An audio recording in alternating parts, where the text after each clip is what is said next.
मैं हूं मनीषा बोंद्रे और आप देख रहे हैं केसरी उजाला न्यूज।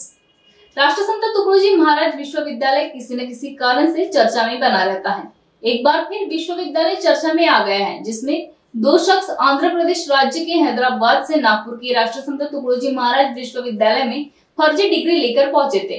इसकी जानकारी अधिकारियों द्वारा डॉक्यूमेंट वेरिफिकेशन किए जाने के बाद पता चली। उन्होंने यह घटना तुरंत पुलिस को सूचित की, जिसके बाद पुलिस ने आरोपियों को गिरफ्तार किया है। एक आरोपी मौके से फरार हो गया है, जिसकी जांच पुलिस कर रही है।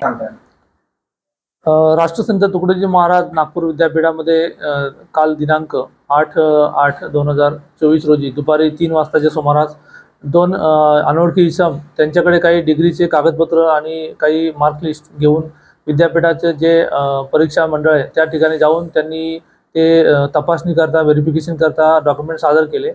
त्यांची तपासणी जे होते त्यांनी जे तपासलं असता त्यांना असं लक्षात आलं की सदरचे सर्टिफिकेट हे बोगस असल्याचे त्यांना त्या सुकृत दर्शनी दिसून आले।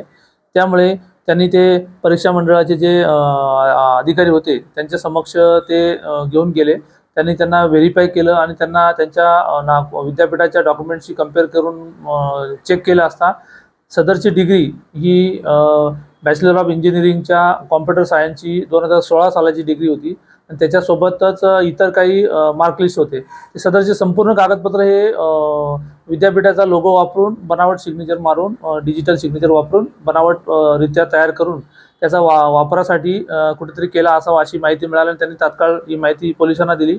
आमचे डीबी पथक आम्ही तात्काळ रवाना केले आणि त्यातील एक व्यक्ती होता जो पाणी पिण्यासाठी जातो असं सांगून विद्यापीठाची दिशाभूल करून तिथून पळून गेला।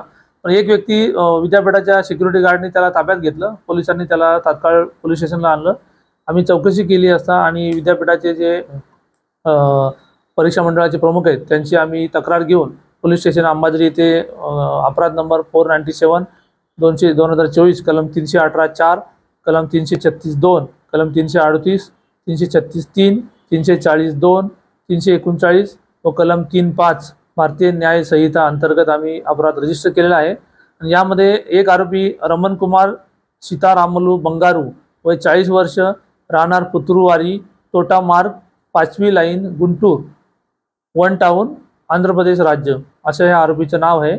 आणि ज्याच्यातला जो मुख्य आरोपी आहे जो पळून गेले त्याचं नाव आहे रतन बाबू आनंदराव मेकाटोटी वय 40 वर्षे राहणार नल्लापाडू गुंटूर आंध्र प्रदेश। आणि ज्या मुलीच्या नावाने ही डिग्री बनवलेली आहे ते मुलीचे नाव आहे कांचरला रोशन सन ऑफ कांचरला कोटेश्वर राव आंध्र प्रदेश हैदराबाद असं या मुलीचं नाव आहे। आणि सुकृत दर्शनी अशी प्राथमिक माहिती मिळाली की सदरची मुलगी कदाचित परदेशामध्ये एका ठिकाणी कॉम्प्युटर सायन्सच्या या बनावट डिग्रीच्या आधारे नोकरी करत असल्याची प्राथमिक माहिती मिळाली आहे। त्यामुळेच संबंधित कंपनीने हे डॉक्युमेंट व्हेरिफिकेशनसाठी इकडे पाठवले होते युनिव्हर्सिटीकडे आणि त्या दरम्यान अशा प्रकारे युनिव्हर्सिटीच्या नावाने बोगस डिग्री प्रमाणपत्र प्राप्त करून वेगवेगळ्या ठिकाणी नोकरी मिळवून आणि त्याद्वारे शासनाची आणि विद्यापीठाची फसवणूक केल्या कारणाने स्वतःचा अपराध आम्ही रजिस्टर केलेला आहे। यामध्ये तपासामधून कदाचित मोठं रॅकेट असण्याची दाट शक्यता वाटत आहे।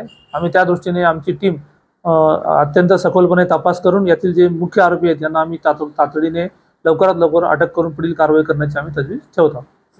यातील जो एक आरोपी अटक केला याच्याकडे आम्हाला एक 2016 सालचं एक लोकल प्रेसचं एक कार्ड मिळालेलं आहे आय कार्ड। त्याच्यानुसार हा लोकल प्रेसमध्ये काम करत असल्याची पत्रकार स्वतःला म्हणून घेण्याची त्याच्याकडून आम्हाला माहिती मिळाली आहे। त्याच्या व्हॅलिडिटी चेक केली असता 2020 साली त्याची व्हॅलिडिटी त्या कार्डची संपलेली आहे। त्याच्यानंतर अद्ययावत त्याच्याकडे कोणत्या प्रकारचं प्रेसचं नाही आहे। नंतर तो यूट्यूबच्या चॅनलचा एका पत्रकारितेचा काम करतो असं सांगितलं, परंतु त्याच्याकडे कोणत्याही प्रकारचं तसं कागदपत्र आम्हाला अधिकृत मिळालेलं नाही। यावरून असं दिसून येते की हे त्या रॅकेटचा मधलाच कोणतरी मेंबर असावेत जेणेकरून अशा बनावट डिग्री तयार करून वेगवेगळ्या लोकांना त्या पुरवून त्या आधारे त्यांना नोकरी मिळवून देण्यासाठी प्रयत्न करत असावेत असं आम्हाला प्राथमिकदृष्ट्या दिसून येत आहे।